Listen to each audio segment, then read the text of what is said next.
Hello, everyone, and welcome to the panel discussion, Innovating Amidst Fragility, Will Energy Scarcity Fuel Global Insecurity? So this panel is presented by the 2022 cohort of the Innovation in Global Development PhD program as part of the Rethinking Global Development series at Arizona State University.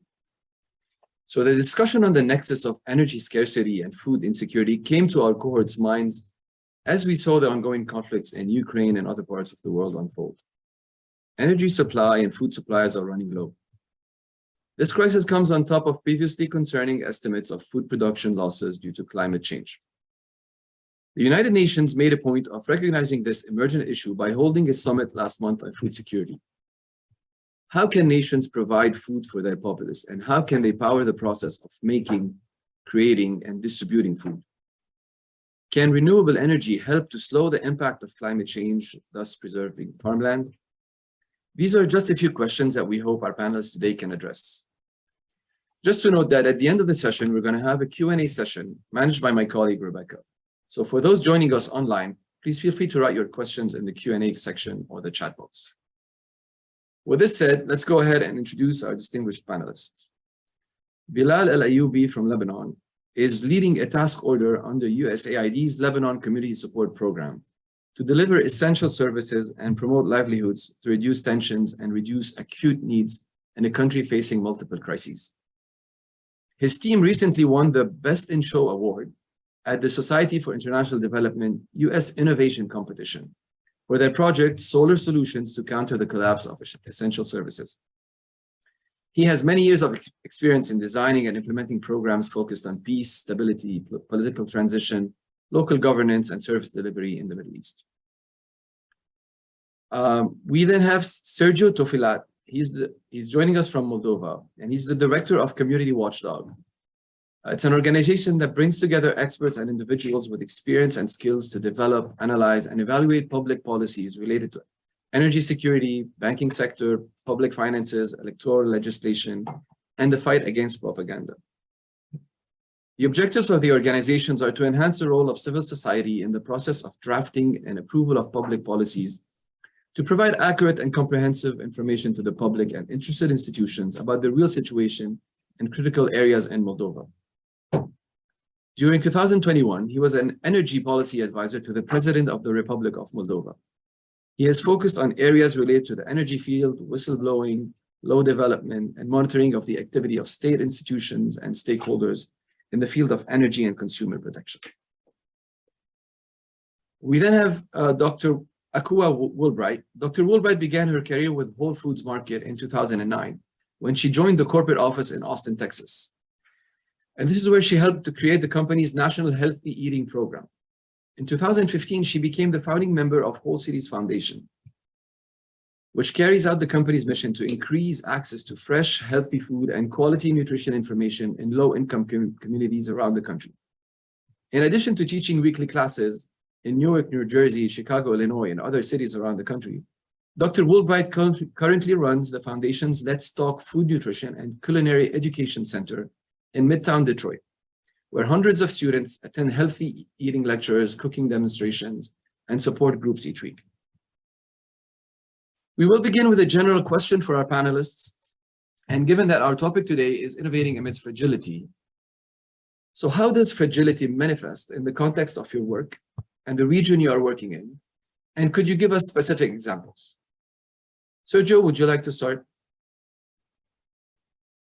Yes, let's try. Hi, everyone. Just want to make sure you can hear me well.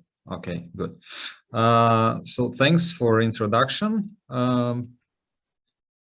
Usually when the international mass media writes something about Moldova, they mention us like a small country sandwiched between Ukraine and Romania. So we are very close to what is happening now to the Putin's aggression in Ukraine.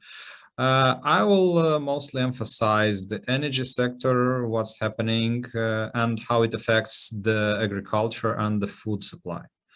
So what we see during the last 1.5 years is increasing gas prices in Europe. And since Moldova is on the same continent and is willing to join European Union, we feel that very much day by day. So the gas prices increased actually tenfold within the last year. And this is merely due to Putin's policy to blackmail European Union. If in 2021 he decreased the gas supply, and this led to a spike in gas prices, he wanted to legalize the Nord Stream 2 pipeline to further keep Europe dependent on Russian gas. After he began the war in Ukraine, he changed his policy, and now he wants European Union to cancel the sanctions and to tolerate Putin's military aggression against Ukraine. So the problem is that now European Union has to replace an immense amount of gas. We are speaking about 40% of their total consumption. The Russian gas should be replaced with liquefied natural gas, LNG. But the volumes of LNG are more or less limited on the market. And it's a competition between European market and Asian countries like Japan, Korea, South Korea, China to some extent. So this drives the prices up. Now, following the increase of gas prices, we have also the increase of electricity prices, which is also fueled by a part of electricity is produced out of gas. Besides that, after the Putin's invasion of Ukraine, more and more companies refuse to buy Russian oil, and this also affects the prices of the oil. Only now we see that the quotations came back to the level before the war, but as a consequence, this shortage of oil drives up very much the prices of diesel. So surprisingly, the prices of diesel went up more sharply than the price of oil. And this is affecting very much the agriculture, because diesel is one of the main components, one of the main lines of cost for agricultural producers. So now let's turn an eye what's happening and how it affects the agriculture. Probably I would start with fertilizers, which are energy intensive, let's say, assets. And because high gas prices, the price of fertilizers went up, and some of the businesses are forced to either decrease their production or in some cases even to stop their production because of shortage of gas and very high prices. So obviously less fertilizers the agriculture will use, it will lower the crops and will mean higher prices for the consumers. Now, again, since the diesel prices increase, this also drives up the costs for the agricultural producers. Another important issue deals with the logistics, mainly because the Ukrainian ports were closed, and those who monitor the agricultural market know that Ukraine is one of the biggest exporters of cereals in the world. So their ports were closed, and this created a significant increase in prices for cereals this spring and created a deficit, especially in the African countries. More or less now, partly the export of cereals from Ukrainian ports was opened thanks to the involvement of United Nations and the neighboring countries. So partly the problem of logistics is solved, but this is by far not sufficient.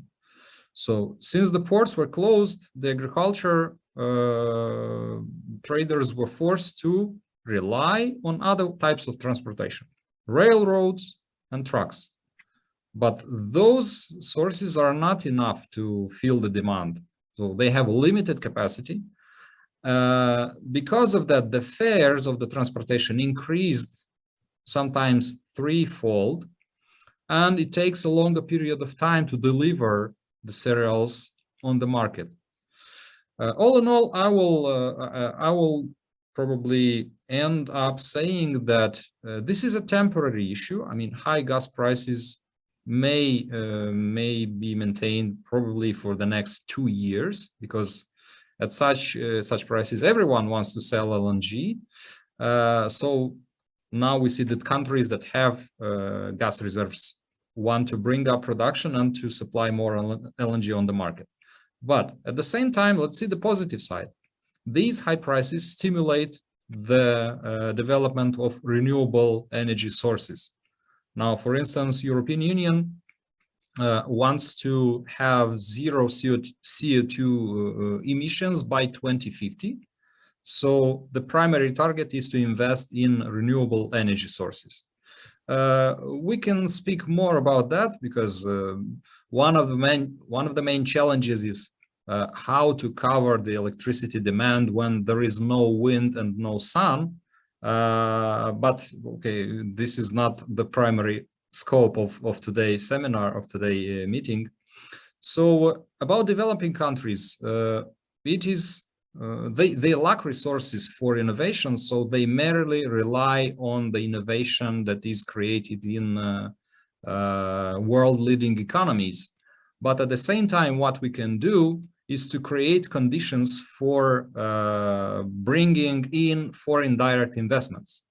It's to have predictable public policies, is to strengthen the supervisory institutions so that the investors would be eager to invest in countries like Moldova, Ukraine, or other developing countries, because probably the cost of production will be lower here. I'll stop here and maybe we can follow up. Thank you, Sergiu. Thank you. Dr. Woolbright, would you like to share your experience with us, please? Hello, everyone. Can everyone hear and see me? Very good. So yes, my work right now is centered around, communities around the US, but I'll say that my interest in this area started when I was young. I grew up on a rural farm in East Texas, and we were in very steep poverty. My mother and my younger brother lived in Houston, Texas, which was an urban center, and they also were in poverty. And that really ignited my interest in this area because I noticed there's a difference between rural poverty versus urban poverty. In the rural setting, you can at least still have food. You can find a plum tree or a berry vine and you can eat something. And I was really fortunate to be able to go to undergrad and graduate school and gain the theoretical framework and research methods to study these issues. Once I got to Whole Foods Market, we were launching healthy eating programs for our team members and employees, our team members and customers, and we saw that people were having such great results. They were coming off medication, losing weight and keeping it off, and I wanted to take this information to communities of color. So my work in Detroit was really steeped in that. We did a lot of deep community engagement because our CEO at that time wanted fresh, healthy food for all, not just for some. But because we are, a grocery store that has a certain price point, we knew that our work was cut out for us, that we would not be able to do business as usual. We went out into the community. We did a lot of listening sessions, but we went further than just the normal, typical listening sessions and really invited residents into the process. They were able to tour Whole Foods Market stores so they could get used to what shopping in this type of store might feel like. We wanted them not to sense any type of cultural barrier because, they may walk into the store and see foods that are not familiar or that are price point that may be a little bit different. So years prior to the first store opening, we spent time in the community introducing ourselves to residents. They also got to introduce themselves to us. We learned how many square feet of produce they wanted versus poultry or beef. And they were invited into that discussion and that decision-making process. They told us where the paintings should go, where the bathrooms should be. And through that process of deep community interaction, we were able to really give the store to the community. When the store finally opened, we found that the residents felt very empowered and very excited that this was their store. And they asked us to make sure that we had a store that had the same customer service, the same quality of products as you would see in other stores. I may talk about this a little bit later, but at that time in Detroit, some of the stores that were there did not interact with the community in a way that was very humane. And we wanted to make sure that we changed that we elevated how we interacted with communities of color. One of the things that I heard that spoke to my passion was a lot of bias about people of color. I heard things like this was going to be a futile effort. Detroiters would never support a store like Whole Foods Market, and they would never adopt any healthy eating changes. And people who worked in public health who don't look like me said that they knew this to be a fact because people in Detroit and other urban cities are not compliant with their pill regimen, their regular doctor's appointments, or their annual screenings. So if they can't do those basic things, there's no way they would be able to adopt major lifestyle changes or support a store that was based on natural and organic products. My response as an African-American nutritionist is that may or may not be the case, but it's not for me to decide. It is my job to give the same information and the same access to fresh, healthy food to any community that I serve. And if there are some barriers to accessing the food and the nutrition information, then perhaps the responsibility is on us to go a little bit deeper and to elevate our interaction so that we meet people where they are and then bring them into the process. I don't think the answer is for us to ignore these communities, but instead lean in to the challenge and see if people can make the choices that are right for them. In closing, what I will say is that I did observe that there are some barriers, of course, in these communities. People may have lack of access to transportation and the funds that they need to live the most thriving lives. But I also saw there's a lot of resilience and a lot of resourcefulness. We saw that there were things in Detroit that made a store like Whole Foods Market very successful. And to date, the store we have in Detroit is one of our most profitable stores in the nation. That was surprising to people who saw Detroit as an complete food desert. But I think that speaks to that people are literally hungry for better options. And the other thing that I think it speaks to, as I mentioned, is people's resilience. In Detroit, you already had community gardens, award-winning community gardens. You had the largest outdoor farmers market in the country. You had naturopathic doctors and other holistic practitioners already doing the work. And so there was already a foundation of healthy eating awareness and desire that Whole Foods Market then became a part of. And so I often say that we came to Detroit to provide some solutions, but Detroit ended up teaching us and informing how we do business as well. So it ended up being a shared experience. And now with Host Cities Foundation, as you mentioned, as the founding member, where our mission is to increase fresh, healthy food and nutrition education in the communities that we serve. Thank you so much, Dr. Woolbright. It's fascinating how your personal experience shaped your mission to promote healthy habits, especially in vulnerable communities. That's thank you for sharing this with us. Bilal, would you like to share your experience too? Yes, sure. Let me start by thanking you and Rebecca for the invitation, and to say that I'm honestly honored to be with, among brilliant minds thinking about innovating for future societies, a bit different than the vast majority of people working in development who usually are mainly responding to crisis or mainly reacting to things that are happening. So kudos to all of you, and I really wish you all the luck in your program.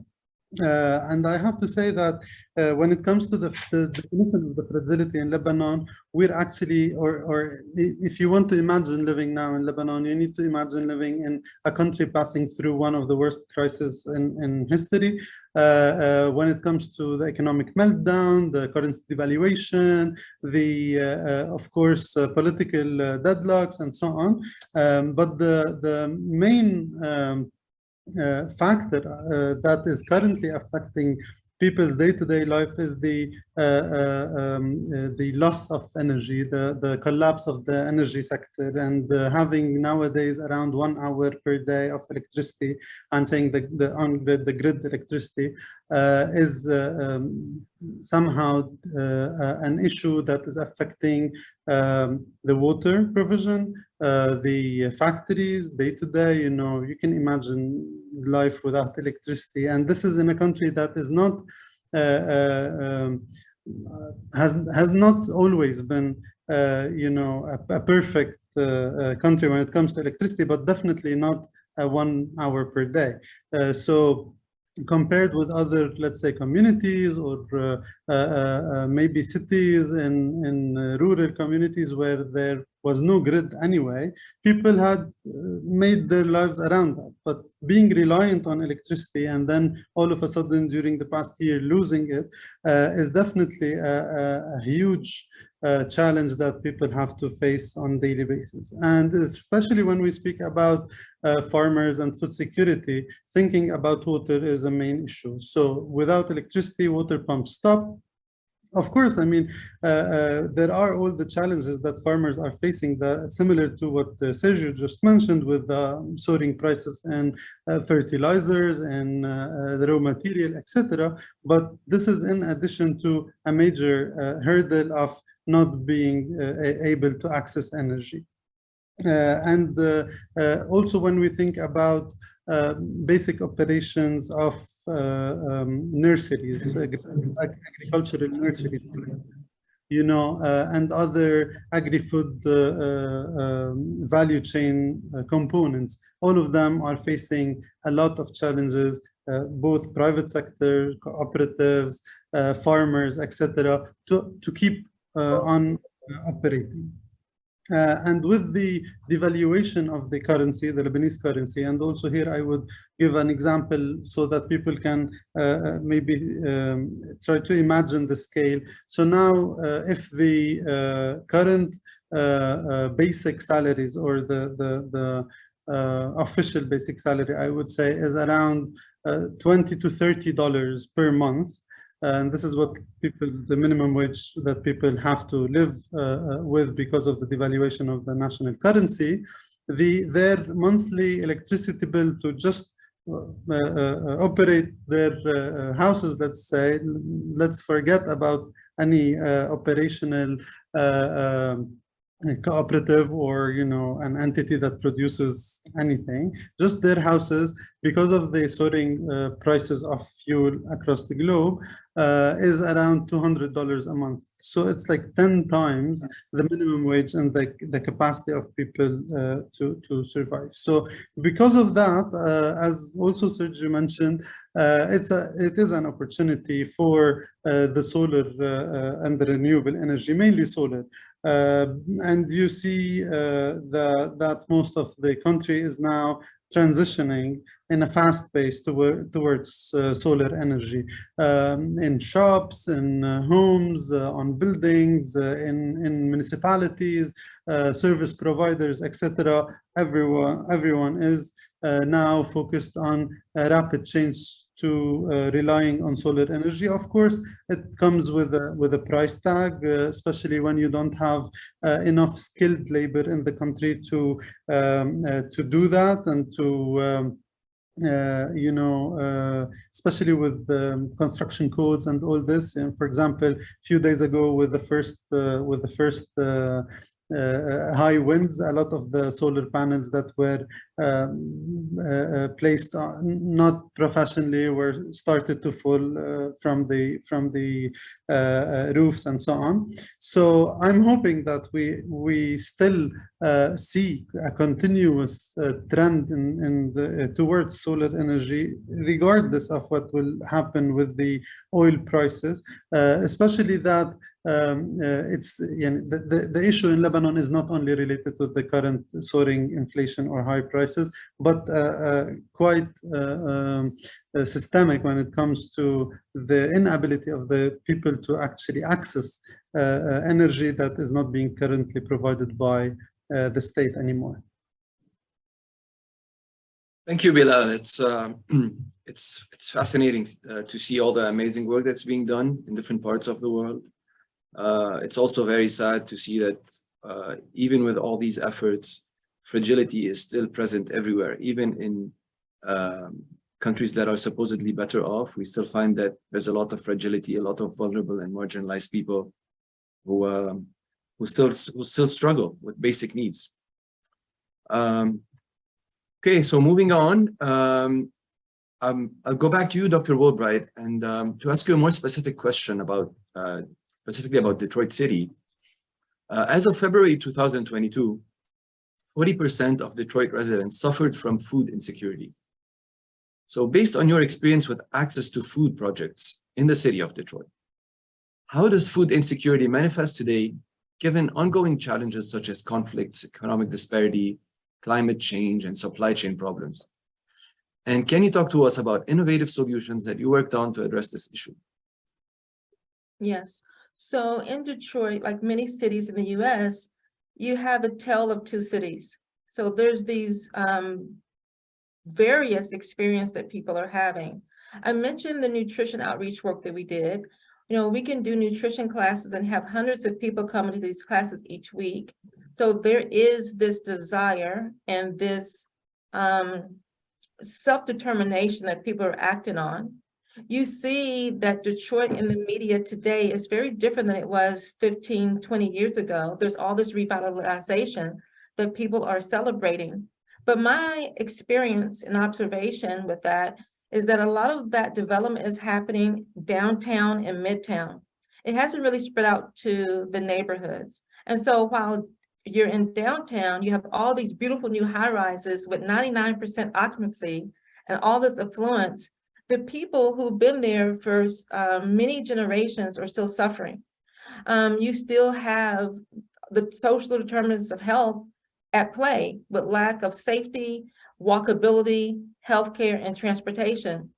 There's very few bus routes that are active in the city of Detroit. There's no mass public transportation. So for a lot of people, they're landlocked. And yes, Whole Foods Market came, but it's still a barrier to shop there for many people. A lot of the independent grocery stores, and there's several independently owned grocery stores, not many regional or national grocery stores. There's only 2 in the entire city of Detroit. These independent grocery stores you see sometimes have biases against the community. People don't feel safe in those stores. They don't feel like they're treated well. And so you have poverty at such a high level in some neighborhoods that, in my opinion, it can be a form of violence itself. To be under that much poverty can feel like an assault. It can break people down and limits people's ability to be creative and to thrive. But again, I do see that there is this resilience in Detroit. So as you look at poverty throughout the city, you still have a number of buildings that are unoccupied or burned out. You have this hope. That's the thread that I like to speak about when I speak about Detroit. There's a thread of hope that you see in so many of the efforts. So there's great activities that are being sponsored by organizations like the Detroit Food Policy Council. They have a program called the Great Grocer Project. And the Great Grocer Project actually goes around and rates and scores independently owned grocery stores to encourage the owners to elevate their customer service and the quality of products that they sell. you had grocery stores selling rotten bananas and produce and spoiled meat. Well, now through the Great Grocer Project, they know they will be rated and scored, and that has caused so much improvement and so much change that's actually been measured and documented. You also have even more urban agriculture. You have organizations like the Detroit Black Community Food Security Network and D-Town Farm that is growing acres and acres of produce and selling it at very low prices to residents so that people can have control over their own food sources, their own food supply chain, because owned by Black people and distributed to the Black community. And finally, I wanted to do more work at the community level and not just be a part of Whole Foods Market and the corporate structure. And so I joined the Detroit People's Food Co-op, and I became the board president. And we are actually bringing a people-owned grocery store to Detroit, to one of the hardest hit communities in the city. And for $200 lifetime membership, a person can own a share in a grocery store. And that $200 can be paid out in 20-month installments, or they can receive a half-off scholarship if that is still too high of a cost. But in this way, they get to own a share in a grocery store, and with that share, they also get one vote, where they're voting for the board of directors, they're voting about the product mix, and they're able to have a piece of that development. So as big million-dollar developers are coming into our neighborhoods and buying up property, we can now say that we also own a part of Detroit and we have some control of our food supply chain. So that's one of the examples that I really love to highlight. Amazing. The social innovation and, aiming to reduce inequality in big cities. It is, well, thank you for sharing this with us. Bilal, energy scarcity has had a severe impact on food insecurity in Lebanon, as you previously mentioned. Can you talk to us about innovative renewable energy solutions and to what extent they can or cannot promote resilience against food insecurity? Sure. So when we speak about, solar innovations, solar solutions, they don't necessarily, doesn't necessarily mean that we are creating solar solutions specifically in Lebanon. But let me here use a quote from our president and CEO of Chemonics, Jamie Butcher, who says, quote, "Innovation is dynamic. Yes, it can be designing what doesn't yet exist, but it is also adapting what works into new contexts and exploring the adjacent possible within the environments where we work."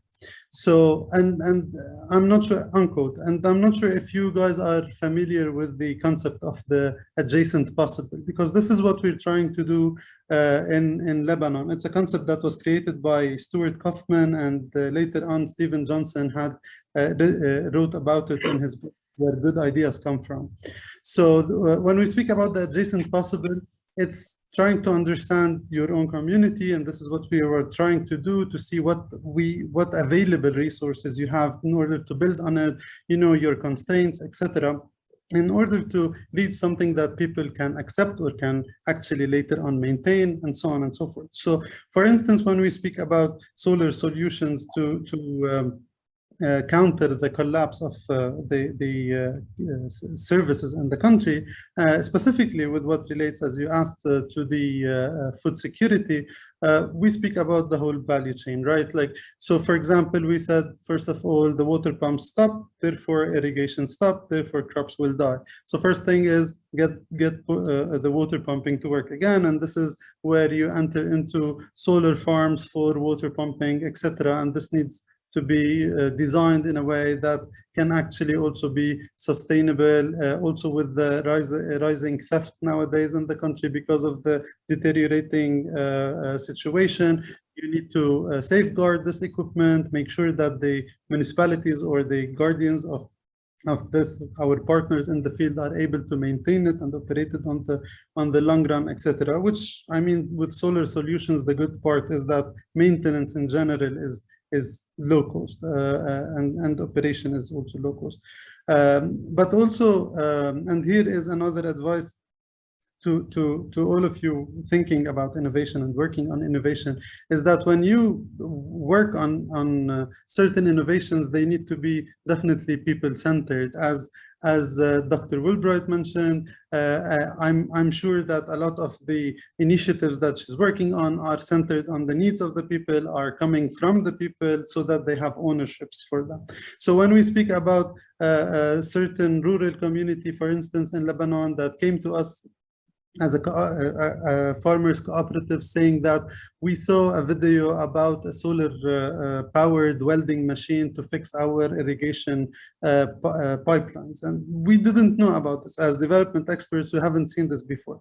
So benefiting from something that they had seen or researched for some time and they wanted, we directly also got our experts on the ground to see what is that solar powered welding machine, to discover that because those irrigation and especially drip irrigation and other irrigation pipelines that they had in rural areas, usually they are exposed, trucks and animals and so on can damage them, and they couldn't afford having any more rented generators to go to that area to provide electricity for the welding machines. So it was easy.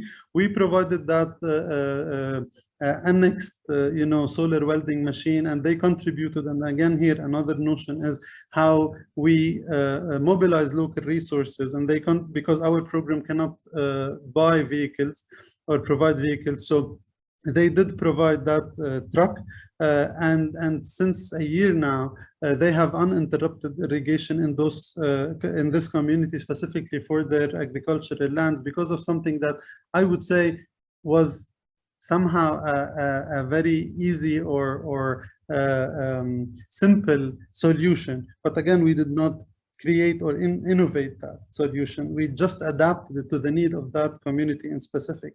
And another way, speaking about how we innovate when it comes, or use innovations when it comes to understanding the communities more, another part of our methodology that we work in the field with is what we call the systems thinking analysis. So systems thinking is another innovative tool that you use to analyze conflict and analyze conflict dynamics and understand the community more and see how all the different factors play within a certain system. So we use that to understand, for instance, that if we support, and we are supporting one of the agricultural nurseries that produce seedlings in also one of the rural areas, by providing solar power for that, for uninterrupted operation and production, how will that play out in the community? Will it disrupt the private sector? Will it affect something? Will it increase any tensions or conflicts in the community? And when you understand that no, on the contrary, it might be a destabilizing, a beneficial intervention, then definitely you go ahead and do it. So innovation, to wrap up, innovation can enter in all your different phases when you're working in development, from the first phase of community engagement, where you can innovate in how you're engaging the community, how you're analyzing their conflicts and system issues, and then into, of course, adapting and finding that adjacent possible, as we said, and into even the monitoring and evaluation and the results and reporting on the results, which also can use a lot of innovation. And all of that is to say that we can, and we with collective thinking, with trying to put upfront the real issues of our community, we can definitely, and we are seeing that these communities are being more resilient, and they are having, especially when it comes to, as I said, the flow or uninterrupted production of certain crops or so on. It just needs certain fixes that are people-centered and focused on what the real needs are. Thank you. Exactly. I mean, the people-centered approach is essential to this whole operation. Looking at what local people need, adapting it to the needs of the local population is essential. Amazing work again. I guess with the ongoing crises and the immensity of the conflict in Lebanon, and with the Syrian refugee crisis still not resolved, we will definitely need more work and more efforts to be done on addressing the root causes of the issue as well, in addition to all these efforts that you are working on. So thank you again. Sergiu, going back to you. So the Russia-Ukraine war has worsened the energy scarcity and food insecurity globally, not just in the region. But given your work in neighboring Moldova, what are innovation solutions that you would like to see in the future? And how do you think they can reduce the fragility of the situation? Yeah, so we shouldn't be aside of the, let's say, world tendencies on switching to renewable energy sources.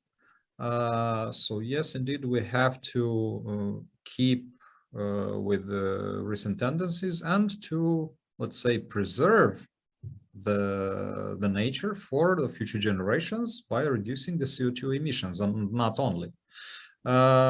First thing probably we need to address, which I think is very much ignored, is the processing of the waste, sorting of the waste, recycling, and that waste which cannot be recycled, it may be used as fuel to produce heat, to produce electricity, indeed. So this is an area that must be addressed as soon as possible, because what we do now is we just store all this waste in the ground, and it pollutes the soil, pollutes the water, and people who are in the villages nearby these waste areas, they suffer because of this. So first thing is the waste management. Second, which is necessary and sustainable, is to implement the energy efficiency projects. It's one thing to invest in renewable energy, which is quite expensive, I would say, but it's much more important to decrease the consumption of expensive energy resources. So one important field where there is plenty of work is the district heating in major cities. What we inherited both in Ukraine and Moldova is the second generation old Soviet district heating, which doesn't allow the apartment owners to regulate the temperature inside the apartments. So the heat is supplied to the top levels, and people just open the windows because they cannot otherwise decrease the temperature. And until the heat reaches the lower level apartments, they are freezing because the hydraulic system is obsolete, has more than 30, sometimes 40 years. But all of them pay equally according to the surface of the apartment, because they have no meters, they have no possibility to regulate the temperature. So because of that, actually, we consume twice, sometimes 3 times more energy or heat on a square meter compared to developed countries. So this is plenty of work to do, and it will help us to decrease the consumption of fossil fuels, and mainly gas. It will help us to decrease the CO2 emissions as well. And such energy efficiency projects are not that expensive, but they are sustainable. So those investments the payback period is within 3 to 5 years, especially at such high level prices. On renewables, I would like to mention that there are a number of tendencies in developed countries on, firstly, decreasing the cost of the equipment, secondly, improving the output. As a consequence, as a result, we saw that the cost of electricity produced from renewable sources decreased 40 to 50% within the last 5 years. Okay, today we have very expensive, very high prices on electricity because it's a consequence of market of shortage of gas, which is also used to produce electricity. So because of shortage, we see these high prices. But again, this is temporary. One of the main challenges for renewable, either it's solar or it's wind, is how to produce electricity or how to cover the electricity consumption when there is no sun or the wind doesn't blow. So either we have to store somehow this electricity. The storage technologies are still quite expensive and the efficiency is very low, not at the desired level. One tendency I would emphasize is producing hydrogen, using renewable energy sources to produce hydrogen, which can replace gas and other fossil fuels. So according to some market researches, the market of hydrogen within the next 30 years might grow up to $1 trillion, $1,000 billion. So yes, indeed, it's quite expensive to invest in renewables to produce hydrogen, because there are even some losses of energy when you transform it from electricity to hydrogen and then back from hydrogen to electricity. But it's a way to store this energy and to use it when necessary. So probably by with passing of the time, the technologies will increase and the costs will go down. This is a natural thing. Besides that, there are a number of other technologies being developed, like extracting, getting energy out of ocean waves or waves in the sea, using renewable or recycled materials. This is very interesting. There are a couple of startups. What else?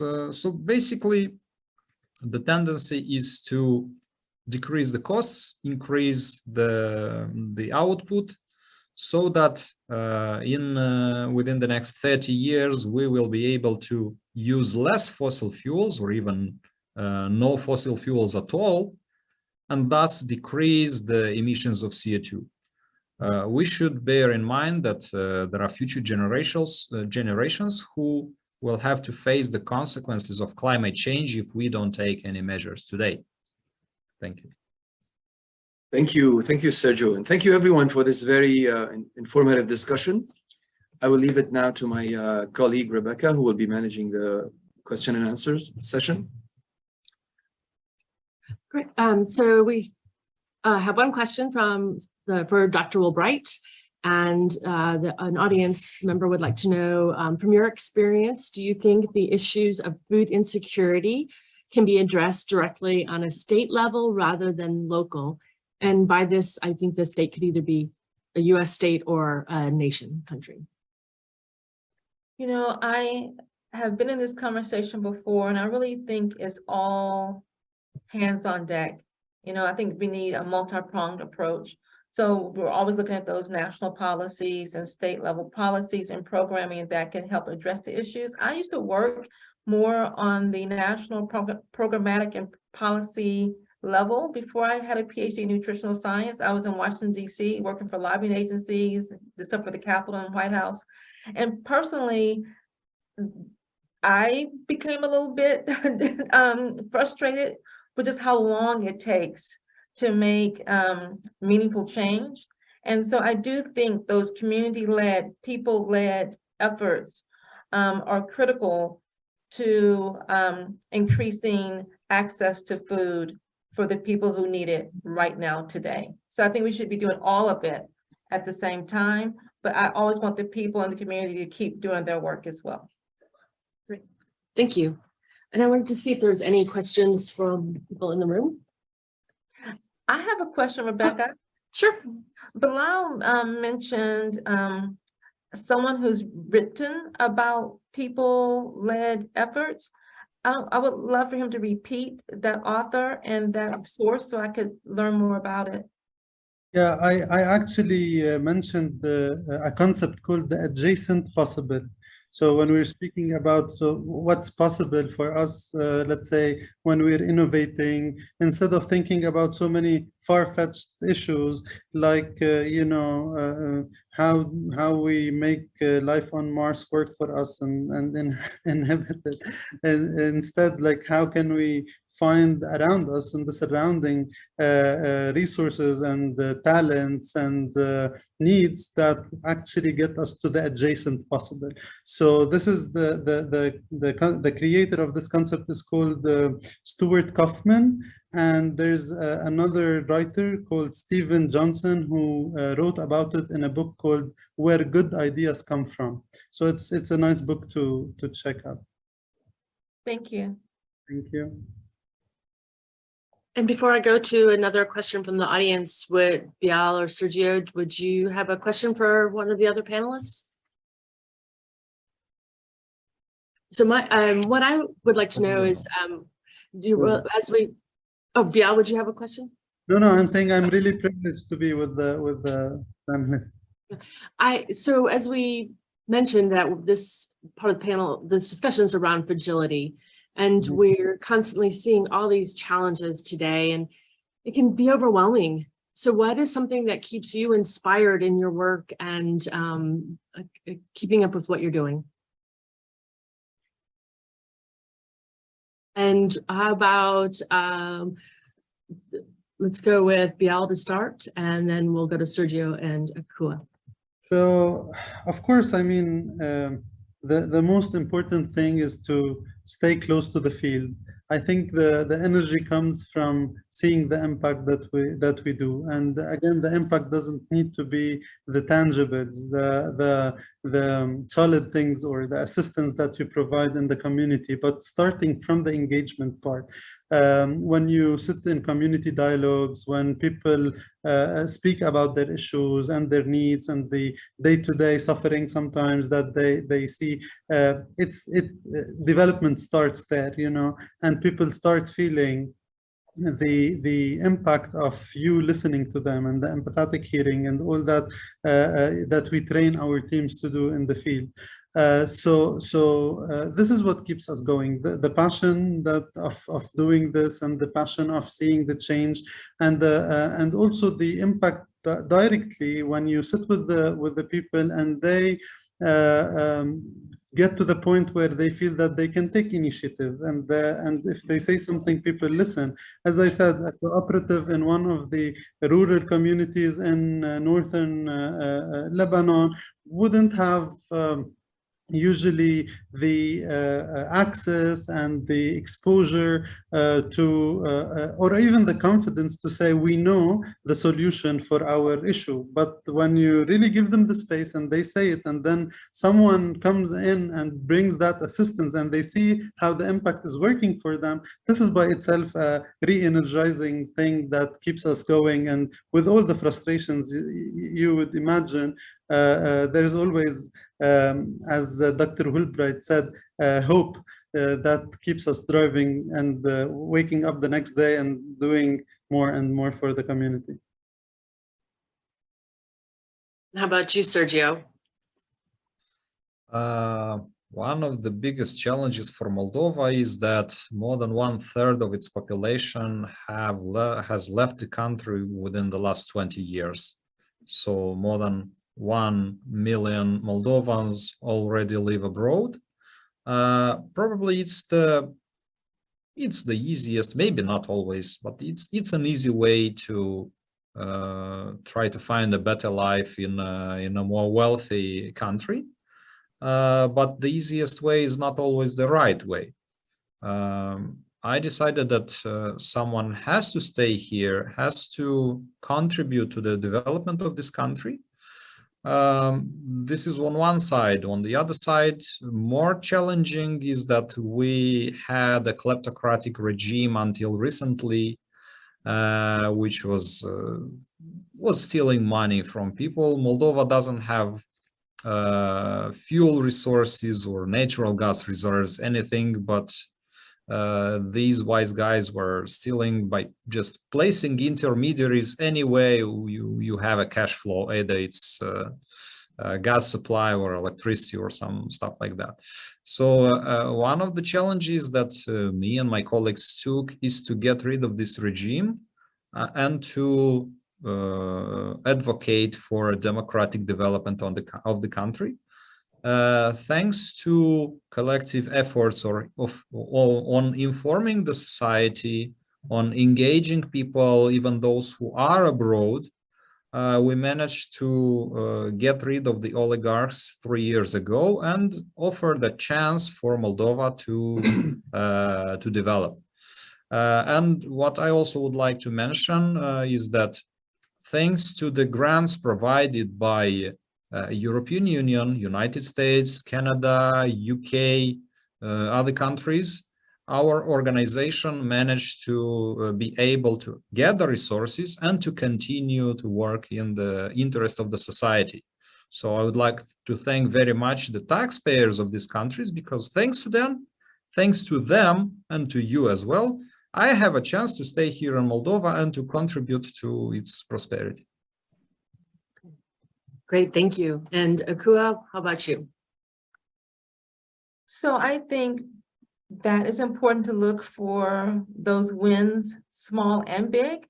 So I'm inspired when a mom comes back and tells me that she took the chip out of her son's lunch and added a banana. I'm like, yes, let's celebrate the banana. You know, I'm excited when someone comes to class and they said they learned how to cook for the first time, or they cleaned up their pantry and they're making healthier choices. But then I'm also very excited when I see communities do things that are impossible, like building a food co-op, raising the $29 million from a grassroots level. These were regular residents doing this work. It took over a decade for this to become a reality. Over a decade, people worked on this co-op, raised the money, and now in 2023, that co-op will open. That is so inspiring. And Bilal mentioned that, you know, people who may not have been participating in the process before now has an opportunity to participate. And so part of the work we do is kind of growing up that leadership. And so you have residents who now are meeting with the mayor and talking about tax credits and talking to developers and figuring out how to build a grocery store. That is more than inspiring. And on the days we feel like it's never going to change and it will never get better, I look back at those examples and we can do it another day. And in the process, as we all continue this work, for those of us who are already in the professional world and for the grad students who are going to be out here soon, remember self-care. You know, you can't really help anyone else if you're depleted. So whatever brings you joy, if it's a hike, a walk, laughter with a friend, my favorite is a glass of red wine, gets me right every time. You know, having a spa day, whatever it is that brings life back into your soul and nourishes you so you can continue this work for the long haul, is important, because there is a lot of work to be done, and good luck to us all. Well, thank you to each one of you for sharing your insights and for your inspiration, because I know for me, it takes encouragement in all of us working together to continue to solve these very challenging and complex problems. We're very, very honored to have each one of you here speaking with us today and giving us insights and inspiration. And thank you to all of you who have attended today online and in person for supporting this sharing of knowledge and looking to a brighter future for all of us. So thank you.